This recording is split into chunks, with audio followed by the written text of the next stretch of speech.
Welcome to ಸುಕುಮ್ passions. ಇವತ್ತು ನಾನು ಚಿಕ್ಕ ಮಕ್ಕಳಿಗೆ ಕುಲಾಯಿ ಹೊಲಿಯೋದು ಯಾವ ಥರ ಅಂತ ತೋರಿಸ್ತಾ ಇದ್ದೀನಿ. ಇವಾಗ ಚಳಿಗಾಲ ಹಾಗೆ ಮಳೆಗಾಲಕ್ಕೆಲ್ಲ ಈ ಥರ ಮಕ್ಕಳಿಗೆ ಬೆಚ್ಚಗಿರ್ಲಿಕ್ಕೋಸ್ಕರ ಈ ಥರ ಕುಲಾಯಿನ ನಾವು ಮನೆಯಲ್ಲೇ ಯಾವ ಥರ ರೆಡಿ ಮಾಡೋದಂತ ಇವತ್ತು ನಾನು ಈ ವಿಡಿಯೋದಲ್ಲಿ ತೋರಿಸ್ತಾ ಇದ್ದೀನಿ. ಯಾರು ನನ್ನ ಚಾನಲ್ ಸಬ್ಸ್ಕ್ರೈಬ್ ಮಾಡ್ಕೊಂಡು ನೋಡ್ತಾ ಇಲ್ವೋ ದಯವಿಟ್ಟು ಸಬ್ಸ್ಕ್ರೈಬ್ ಮಾಡ್ಕೊಂಡು ನೋಡಿ. ಈ ಥರ ಕುಲಾಯಿನ 6 ತಿಂಗಳ ಮಕ್ಕಳಿಂದ ಹಿಡಿದು 1 ವರ್ಷ ಮಕ್ಕಳವರೆಗೂ ಹಾಕ್ಬೋದು.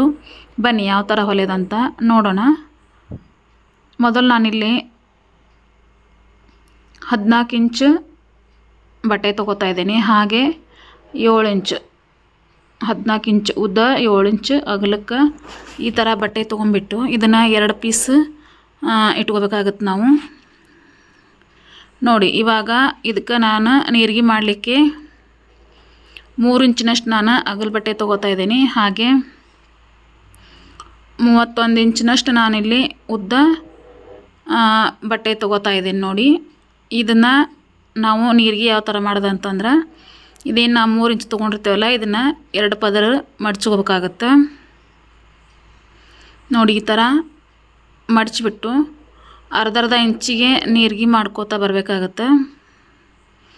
ನೋಡಿ ಅರ್ಧ ಇಂಚಿಗೆ ಇದು ನೀರಿಗೆ ಒಂದೇ ಲೆವೆಲ್ಲಾಗಿ ನಾವಿಲ್ಲಿ ನೀರಿಗೆ ಮಾಡ್ತಾ ಬರಬೇಕಾಗತ್ತೆ.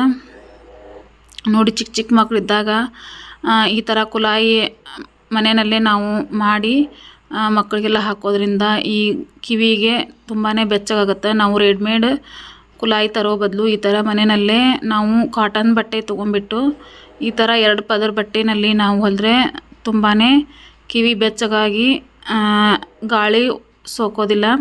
ಹಾಗಾಗಿ ಇವತ್ತು ನಾನು ಚಿಕ್ಕ ಮಕ್ಕಳ ಕುಲಾಯಿ ಯಾವ ಥರ ಹೊಲಿಯೋದಂತ ತೋರಿಸ್ತಾ ಇದ್ದೀನಿ. ನೋಡಿ ಈ ಥರ ಅರ್ಧ ಇಂಚಿಗೆ ಒಂದೇ ಲೆವೆಲ್ ನಾನಿಲ್ಲಿ ನೀರಿಗೆ ಮಾಡ್ಕೋತಾ ಇದ್ದೀನಿ.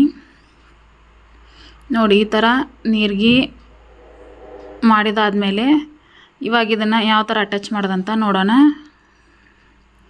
ಈಗೇನು ನಾನು 2 ಪೀಸ್ ಬಟ್ಟೆ ಕಟ್ ಮಾಡಿ ಇಟ್ಕೊಂಡಿರ್ತೀನಲ್ಲ ಅದರಲ್ಲಿ 1 ಪೀಸ್ ಬಟ್ಟೆ ತೊಗೊಂಡ್ಬಿಟ್ಟು ಇದ್ರ ಮೇಲೆ ನಾವು ಏನು ನೀರಿಗೆ ಮಾಡ್ಕೊಂಡಿರ್ತೀವಲ್ಲ ಆ ನೀರಿಗಿನ ಅದ್ರ ಮೇಲೆ ಇಟ್ಬಿಟ್ಟು ಒಂದು ಹೊಲಿಗೆ ಹಾಕ್ಕೋಬೇಕಾಗತ್ತೆ.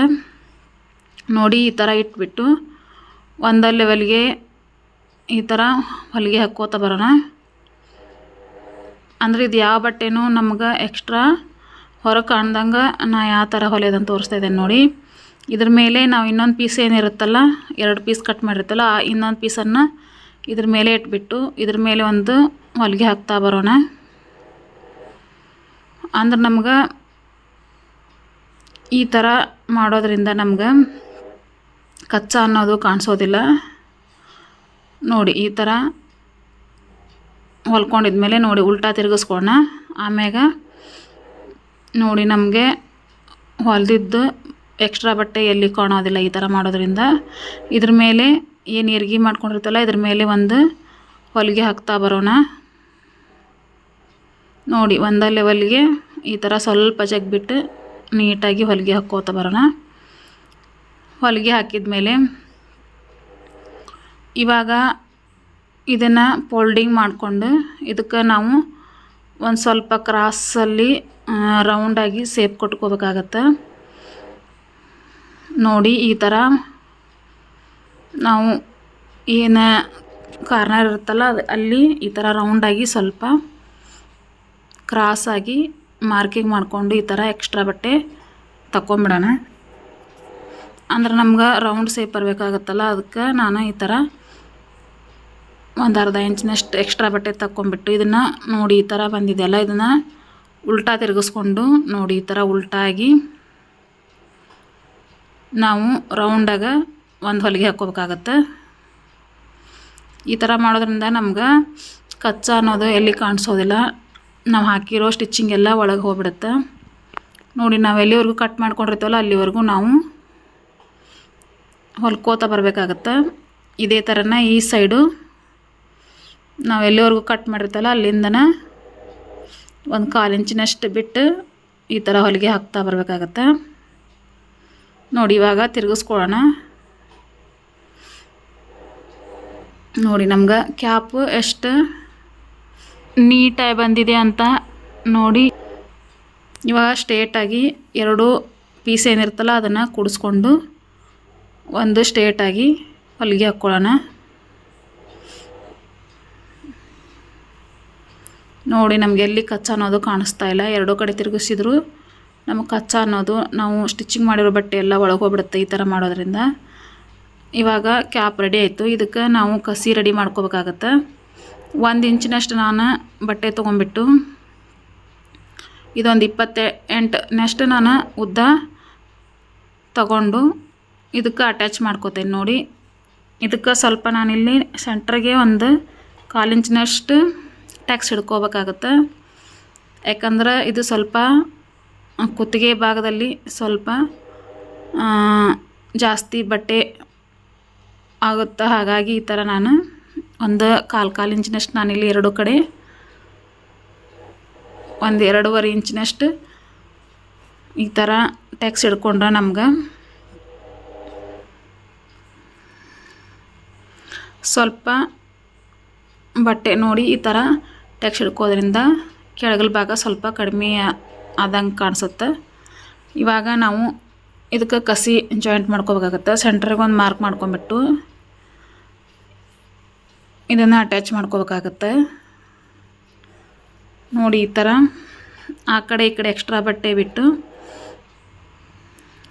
ಸ್ಟ್ರೇಟಾಗಿ ಸೀದಾ ಇಟ್ಬಿಟ್ಟು ಒಂದು ಹೊಲಿಗೆ ಹಾಕ್ಕೊಳ್ಳೋಣ. ಈ ಥರ ಹೊಲ್ಕೊಂಡಿದ್ಮೇಲೆ ಇದನ್ನು ಕಸಿ ನೋಡಿ ಇದರಲ್ಲಿ ಜಾಯಿಂಟ್ ನಮ್ಗೆ ಕಸಿ ಬಂದುಬಿಡುತ್ತೆ. ಈ ಥರ ನೀಟಾಗಿ ಕಟ್ ಮಾಡ್ಕೊಂಬಿಟ್ಟು ಈ ಥರ ಫೋಲ್ಡಿಂಗ್ ಮಾಡಿ ನಾವು ಮೇಲೆ ಒಂದು ಹೊಲಿಗೆ ಹಾಕ್ಕೋತಾ ಬರಬೇಕಾಗತ್ತೆ. ಇದು ತುಂಬಾ ಈಜಿ. ಒಂದು ಅರ್ಧ ತಾಸ್ನಾಗ ನಾವು ಈ ಥರ ಚಿಕ್ಕ ಚಿಕ್ಕ ಮಕ್ಕಳಿಗೆ ನಾವು ಕುಲಾಯಿನ ರೆಡಿ ಮಾಡ್ಕೋಬೋದು.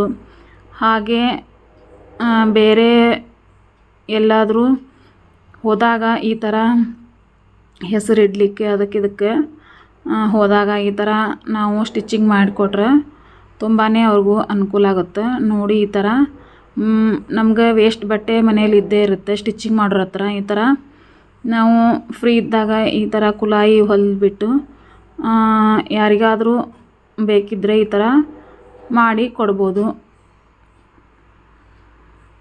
ಇವಾಗ ನೋಡಿ ಕುಲಾಯಿ ರೆಡಿ ಆಯಿತು. ನೋಡಿ ಈ ಥರ ಕಾಟನ್ ಬಟ್ಟೆಯಲ್ಲಿ ಹೊಲಿಯೋದ್ರಿಂದನೇ ತುಂಬಾ ಸಾಫ್ಟಾಗಿ ಇರುತ್ತೆ. ನೋಡಿ ಎಷ್ಟು ಚೆನ್ನಾಗಿ ಬಂದಿದೆ. ಈ ಥಂಡಿಗೆ ಈ ಥರ ನಾವು ಕುಲಾಯಿ ಹೊಲಿದು ಚಿಕ್ಕ ಚಿಕ್ಕ ಮಕ್ಕಳಿಗೆ ಹಾಕೋದ್ರಿಂದ ತುಂಬಾ ಬೆಚ್ಚಗೆ ಅನಿಸುತ್ತೆ. ನೋಡಿ ಎಲ್ಲಿ ನಾವು ಸ್ಟಿಚಿಂಗ್ ಮಾಡಿರೋ ಕಚ್ಚಾ ಎಲ್ಲಿ ಕಾಣ್ತಾ ಇಲ್ಲ. ಎರಡೂ ಕಡೆ ಎಷ್ಟು ಚೆನ್ನಾಗಿ ಕುಲಾಯಿ ಅನ್ನೋದು ಬಂದಿದೆ ಅಂತ ನೋಡಿ. ನೀರಿಗಿನ ಒಂದೇ ಲೆವೆಲ್ಲ ಎಷ್ಟು ಚೆನ್ನಾಗಿ ಕಾಣ್ತಾ ಇದೆ. ಈ ವಿಡಿಯೋ ಇಷ್ಟ ಆಗಿದ್ದರೆ ಲೈಕ್ ಮಾಡಿ, ಶೇರ್ ಮಾಡಿ, ಹಾಗೆ ಸಬ್ಸ್ಕ್ರೈಬ್ ಮಾಡ್ಕೊಂಡು ನೋಡಿ. Thank you for watching.